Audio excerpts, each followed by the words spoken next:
Trump seems to be saying, I'm going to really shake this place up and shake it up, not just by swapping out a few people at the top, but by kind of fumigating it from the top down. I think that's what Kash's nomination represents. Do you agree with that? And also, do you think that Kash is going to make it through?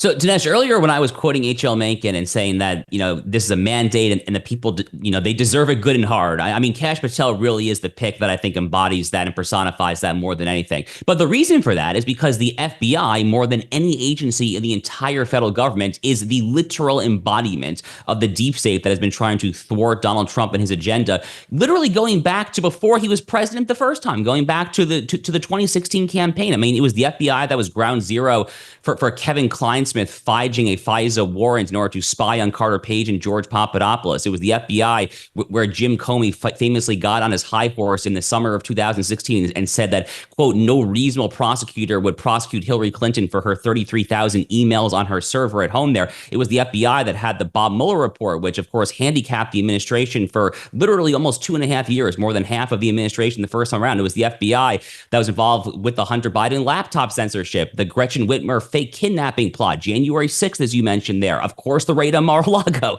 So, I mean, the FBI just over and over and over again has proven itself to be an instrument of those who wish Donald Trump and his allies and supporters harm.